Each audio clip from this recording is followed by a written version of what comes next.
No one at the Zenith Hotel noticed the old man stumble until the black woman knelt to gather his scattered medicine. In that instant, the laughter froze. No one knew that this quiet act would outweigh a $1.5 billion empire. The grand lobby of the Zenith Hotel gleamed like a massive crystal box, every polished surface reflecting light until the air itself seemed brittle. Footsteps echoed across the marble, steady and cold, reminding everyone present that this was not just a hotel, but a sanctuary of wealth. Then the rhythm broke. An old man, frail and thin, his coat worn at the shoulders, stumbled forward. The plastic bottle slipped from his trembling hand, cracked open, and dozens of white pills scattered across the floor, rolling past the gleaming leather shoes of indifferent guests. People glanced, but no one bent down. Some looked annoyed, as though the scene itself had dirtied the pristine air of the lobby. Maya Johnson didn't think twice. She set her bag aside, lowered herself to the cold marble, and with bare hands began picking up the pills one by one, carefully dropping them back into the dented bottle. To the old man, it was more than a gesture, it was rescue, delivered in an instant. The air split with a voice, sharp and cutting. "What the hell do you think you're doing?" Mark Thompson had appeared, his face carved with contempt. "This floor is for walking, not crawling. If you're not a guest here, don't pollute the place. Security, get her out." The old man's head dropped, shame flooding his posture. But Maya rose, brushed the dust from her knees, and met Mark's glare. Her eyes weren't angry. They were steady, deep, still like the surface of a midnight lake. "I didn't come here to stay," she said slowly, her voice carrying a weight that felt older than the moment. "I came to reclaim something that was lost in this very place, 15 years ago." Lost? What could it be? A piece of jewelry? A forgotten keepsake? Or was it something far more invisible, yet infinitely more precious? Like the dignity of a human being? Mark Thompson folded his arms, a crooked smile spreading across his face, as though victory was already his. Reclaim something lost? He sneered. "Miss, this isn't a lost and found office. This is the Zenith Hotel. If you want to look for something, try the trash bins out back." A few chuckles broke out. Guests who had been reluctant to get involved now leaned back, entertained by this free performance. Some nodded, amused, as though watching a play staged just for them. Maya didn't flinch. Her hand moved instinctively to the small chain at her neck, fingers tightening around the cool piece of metal. It pulled her back to a memory she could never erase. A night when her mother came home with red eyes and trembling hands. 15 years earlier, her mother, Linda Johnson, a black housekeeper at this very hotel, had been accused of stealing just a leftover pastry. No one gave her the chance to explain. The manager at the time, the man who came before Mark, signed the dismissal papers on the spot. Linda walked out in silence, carrying a small cardboard box of her things, her worn sandals scraping the cold stone floor. Colleagues whispering behind her with a mix of pity and contempt. That night, she sat at the kitchen chair until dawn, sobbing quietly until the light crept through the curtains. Maya had been 19 then. She could never forget the sight of her mother shaking, clutching that box like it was all she had left. What was stolen wasn't just a job, it was dignity, a fragile belief that fairness still existed. And here she was, standing in the same building, not for revenge, but to see if that wound could finally be healed. Mark's eyes flicked to Maya's phone as it lit up on the table beside her. The name, David, flashed across the screen. He smirked. David? A boyfriend? Another nobody? He didn't know David was the chief attorney of Aura Ventures, waiting for Maya's signal. One nod from her, and the billion-dollar deal would collapse. But Mark didn't know. And what he was about to do would push him to the edge. "If you're not a guest here," Mark said, voice low but heavy as stone, "then you're a trespasser. And trespassers don't belong in this building." Maya met his eyes. There was no anger in her gaze, just a stillness that unnerved him more than rage could. To Mark, she wasn't a woman. She was defiance itself, a challenge to the order he swore by. He was obsessed with standards. To him, Cruelty bred excellence, kindness was weakness, and compassion had no place in luxury. In his mind, Zenith could only be great if it rejected every trace of the unfit. "I'll give you one last chance," Mark declared, chin lifted as though granting a royal pardon. "Prove you belong here. Prove you have value. Or disappear." The word chance echoed like a verdict. The crowd stirred, waiting to see how Maya would respond. She exhaled slowly. In her eyes, Mark was no longer just a man. He was the embodiment of the very system that had crushed her mother, and was now testing her in the same way. She looked up at the glittering crystal ceiling, hearing the clink of glasses, the shuffle of polished shoes, muffled laughter at the edges. And she realized this wasn't a personal confrontation. This was a test. She didn't know who the examiner was. Perhaps the couple is pretending to read the menu. Perhaps the businessman is flipping through his newspaper. Or perhaps a frail old man whose pills she had just gathered from the floor. Any of them could be the inspector sent by the reclusive owner. And with a single stroke of his pen, the entire deal could vanish like sand slipping through fingers. Her eyes swept the room. Every person there might be scoring her. Every gesture could decide the fate of a billion-dollar chain. She tightened her grip on the necklace. In her heart, her mother's voice returned. "Don't let someone else's arrogance define you. My daughter." Mark stepped closer, lowering his voice, trying to trap her in a corner. "Well, prove it. If you really think you have value." Maya looked straight into his face. Her voice was quiet, but carried like a blade. "Value isn't something you prove with words. It's something seen in action." The air in the lobby shifted. The shallow laughter fell silent. Somewhere, a guest coughed, trying to hide their discomfort. But Mark refused to back down. He could not, would not, lose to a black woman standing in the heart of his domain. "We'll see if your actions are worth anything," he muttered, clinging to the illusion that he still held control. Inside Maya's mind, clarity struck. The ethics clause wasn't a line on a contract. It was a trial, a final exam, and this moment was the deciding question. She didn't fear personal failure.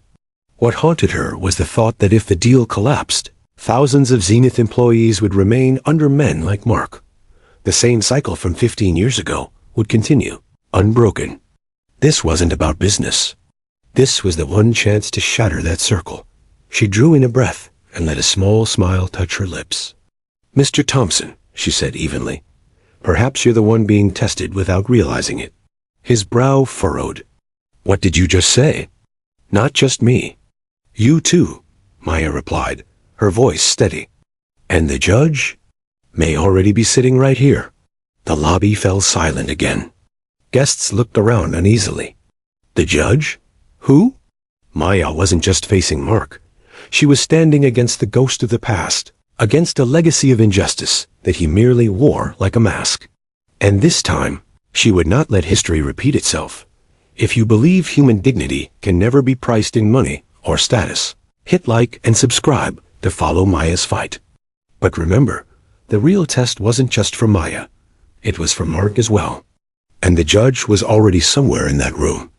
Who do you think the mysterious judge is? Leave your guess in the comments below. The sound in the Zenith Hotel lobby felt like a broken piece of music. Glass clinks, the shuffle of leather shoes, the hiss of the air conditioner, each noise still present, but disconnected, as if everyone was waiting for a sudden note to strike. Mark Thompson shattered the silence. He stood tall, chin raised, his voice carrying like a command. "All right, young lady.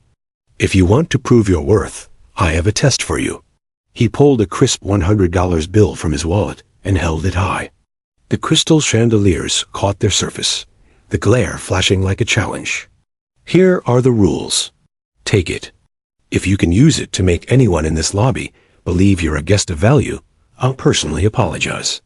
If not, well, the door is always open." A few guests chuckled. Eyes turned to Maya as if they had been given free theater.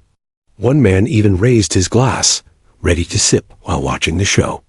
Maya didn't answer right away. She looked at the bill in Mark's hand, but her gaze slid past it, as though seeing through the glitter to something else. In her mind, a question rose. How do I prove my value? Her heart raced, not from fear of failing, but from knowing this was no joke. This was a real trial. Its outcome might decide her future and the fate of the deal she had been working toward. She drew a long breath and shook her head. I don't need your money. Her voice wasn't loud, but it carried. The lobby froze. Smirks fell from the lips of a few guests. Mark glared, his annoyance plain. Maya opened her worn leather purse and pulled out a bill of her own. $100, folded and creased, far from perfect. Yet she held it with steady calm, as if it weighed more than his pristine note. She didn't look at him again. Instead, she walked across the lobby to where a cleaning woman bent over a plant, hands raw and swollen from chemicals, silver threads of hair glinting beneath the lights. The woman startled, shuffling back half a step when Maya stopped in front of her, fear flickering in her eyes at the thought she had disturbed a valued guest. Maya's voice softened as she extended the bill. I've seen you working hard without rest. Please, take this. Rest a little. The woman's eyes went wide, shaking her head quickly. No, I can't. I mustn't. Maya pressed the bill gently into her hand. You deserve it. 3 simple words, but they broke something open. Tears filled the woman's eyes, her fingers trembling as they clenched around the note like it was the rarest comfort in a life of bleach and dust. The crowd stirred. A chair scraped against the floor. Dresses rustled. But no one laughed. The act was too simple, too real, too unexpected to be mocked. Mark stood frozen, as if turned to stone. In his mind, the script had collapsed. He had imagined Maya trembling, clutching his money, begging for a chance, setting herself up for his final strike. Instead, she had turned his rules to ashes with a single act of kindness. What the hell do you think you're doing?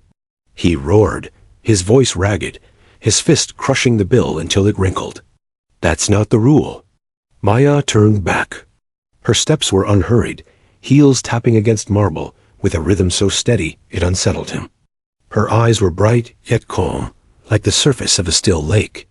Your rules use money to buy worth. Mine uses kindness to create it. The words dropped, quiet but heavy, like stones breaking water. The room grew thick. Some guests lowered their eyes, unable to meet their own reflection in the mirrored walls. Others gave tiny nods, moved by what they had seen. Mark swallowed hard. He tried to cling to authority, but his words faltered, brittle and sour. Cheap tricks. Kindness doesn't pay bills. It can't run a hotel. Even he knew the truth. Power was slipping through his fingers like sand. Then came a sound, small but echoing. A cane striking marble. The frail old man from before rose slowly. The tremble was gone. Each step he took was firm, measured, commanding, like a conductor raising his baton. The lobby held its breath. Even the chandeliers seemed to dim in respect as his voice rang out, deep and clear, each word slicing through the tension. No, she did not fail. The entire room stilled. Phones lowered, as if even those recording knew this moment wasn't meant to be trivialized. The old man turned to Maya and gave a solemn nod. You have passed. Then his gaze cut to Mark like a blade. And you've just cost me $1.5 billion. A glass shattered against the floor, crimson liquid spreading like blood across the marble. No one moved to clean it. All eyes locked on the 3 figures at the center. A man who had lost everything, a woman who had lit a spark, and an old man shedding disguise to reveal authority. Mark's mouth hung open. His own voice betrayed him, thin and childlike. You said, $1.5 billion? No one answered. The lobby no longer belonged to him. It belonged to the truth-revealed Dot in that moment. Maya felt a strange current surge through her, as though every door that had once slammed in her face was opening, one by one. She wasn't standing here as someone judged. She was standing as someone was recognized, not because of wealth, not because of power, but because she had chosen kindness over someone else's rules. She drew in a breath. The heavy air no longer suffocated, it felt transformed. The chandeliers still glittered, but now their light illuminated a different world. One where luxury was measured, not in price tags, but in how one human being treated another. And she knew this wasn't an ending. It was only the beginning. Mark froze, stammering, his throat caught as if by an invisible hand. Only a thin, broken question escaped into the dreadful silence of the lobby. Wu? Who are you? The frail old man, who minutes earlier had seemed to stagger like a brittle leaf, now stood upright. His oak cane struck once against the marble floor, a single sharp crack that resounded like a judge's gavel. Every murmur, every shuffle, fell silent. His voice rang out not loud, but powerful enough to reach every corner of the room. I am Arthur Sterling, the owner of this place, and the one who has been waiting for an answer to the final test. The lobby sank into near absolute silence, the silence of awe. Sterling's gaze swept across Mark, not angry, but heavy with a disappointment so deep it felt like the bottom of the sea. Then his eyes softened slightly as they rested on Maya, though even there, sorrow lingered. He exhaled, a sigh that carried decades of weight. Both of you thought you were taking a test, but you were mistaken. The one truly being tested was not you, Maya, not even you, Mark. It was this hotel itself. The legacy I spent my life building. A wave of whispers rippled through the crowd, then was crushed by the gravity of the moment. They all understood. They were witnessing a reckoning in the very bones of the zenith. Sterling nodded slowly, as if confirming the painful truth to himself. I created the ethics clause, not as a legal hurdle, but as a prayer. I believed true luxury was never found in Persian rugs or crystal chandeliers. It had to walk hand in hand with compassion. I once dreamed Zenith would not simply be a place to stay, but a place where every person, no matter who they were, would feel respected. But today, his voice faltered. His narrow shoulders trembled. This was no longer the cold authority of a magnate, but the tremor of a father watching his child go astray. Today, I have seen this system collapse from within. By my own hand, I fed a culture that worships appearances and banishes kindness into the shadows. Mark, you are not the cause. You are only the clearest symptom of a sickness I allowed to spread. A sickness rotting the very legacy I leave behind. He lifted his head, eyes heavy with confession, and fixed them on Maya. And because of that, Miss Johnson, this agreement cannot continue. I cannot sell you something broken. I cannot hand you a legacy that has already failed. The words fell like invisible blades, slicing the air, a death sentence for his life's work. Near the corner, the cleaning woman clenched her rags so tightly, her knuckles turned white. She remembered how often she had walked these halls unseen, treated like furniture. That same invisibility pressed against her chest now, but instead of crushing her, it mixed with something new, a faint, trembling hope, lit by the stranger who had shown her kindness. Mark's response came as a howl, wild-eyed, desperate. No, it's her fault. All of it. She trapped me, tricked me. His finger jabbed toward Maya, his voice cracked and frantic. But no one answered him. The crowd no longer looked at him. He had become a ghost on the very stage where he once dictated every move. Maya stepped forward. Her eyes blazed, calm but unyielding. She knew this moment mattered more than any deal she had ever signed. This was not about victory. It was about healing. Her voice rose, steady and sure. No, Mr. Sterling, you're wrong. The sound sliced through the chaos, drawing every head toward her once again. She held his gaze without a flicker of fear or anger, only iron belief. Your legacy has not failed. It's only been clouded like a jewel buried under dust. Like my mother years ago, I was cast out unfairly. But the problem was never these walls, or the glitter of chandeliers. The problem lies with those entrusted with power who lost their compassion on the climb to the top. The silence thickened, every ear bent toward her words as if they were medicine.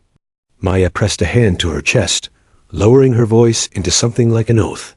You cannot cancel this agreement, because this is no longer just a business transaction. This is a takeover of responsibility.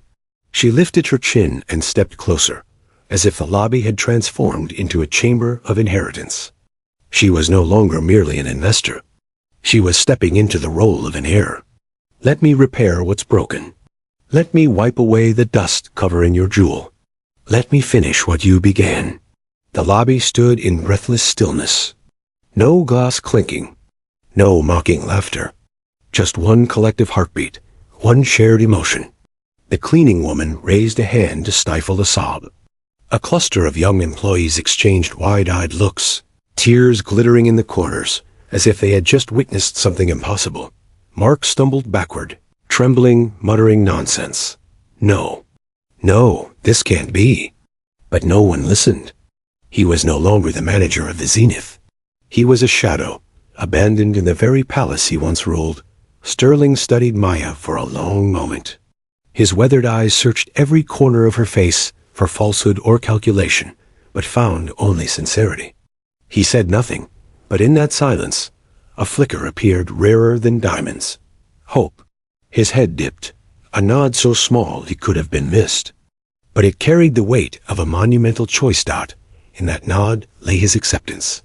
After 15 long years, he had finally found what he had been waiting for. The battle had ended, but it didn't feel like ruin. It ended in the birth of an alliance, a legacy waiting to be redeemed, and a successor stepping forward with courage and kindness. Mark was not dismissed with a cold email or a closed-door meeting in a paper-filled office. He was escorted out of the lobby in front of everyone, and the cruelest irony was that the ones leading him out were the very 2 security guards he once ordered around. "Please come with us," one of them said, his calm tone making Mark's skin crawl. He thrashed. He shouted, "I'm the manager here. You can't do this to me. This is my hotel." But no one looked at him. Not the staff, not the guests. Not even a shred of pity was spared. He was swallowed whole by silence sharper, colder than any spoken verdict. Mark drifted away like a soulless figure, walking through the same eyes that once held admiration, but now glared with contempt. His career, built on arrogance and prejudice, had turned to smoke. He had lived by judgment, and now was buried by it. Maya didn't watch him go. She knew that performance was over. What remained was the task of writing the next chapter. She turned to the staff, her voice steady and firm. From this day on, Zenith is not just a hotel. It will be a place where everyone rich or poor finds respect. There was no applause, but the looks in their eyes changed. Suspicion gave way to hope. She walked to the reception desk, placed a crisp $100 bill on the polished surface, and spoke to the young clerk from earlier. Each day, use this bill to treat a guest who needs it most. Don't ask. Don't demand proof. Just kindness. The young woman froze, stunned. An older waiter quietly wiped his eyes. This was not just a directive. It was a promise. Arthur Sterling studied Maya for a long time, his aged eyes trembling with light. "I thought I built an empire," he whispered. "But all I built was a shell. Thank you for seeing the soul that still remains." Maya's throat tightened. My mother never dreamed I'd own this place. She only wished that one day, someone like her could walk in and be treated like a human being. The lobby fell silent, and everyone knew, from this day on, that dream had begun. News of that day spread across the city. No one talked about the billion-dollar deal. They talked about the $100 rule, Zenith's new policy. Each employee was given $100, not for profit, but to use in an act of kindness. Zenith was no longer a symbol of cold luxury. It had become a symbol of dignity. Arthur Sterling slipped away quietly. He was no longer the owner, but neither was he a failure. He had found his heir. Maya Johnson remained, not to hoard power, but to share it. And when that first bill changed hands, a new chapter truly began. This story does not end with applause, but with a question. If you had the power to create a ripple like Maya did, what would you choose to change? If this story touched you, leave a comment below and share your feelings. Don't forget to like, share, and subscribe to Toch Story, so you won't miss more heartfelt and inspiring stories.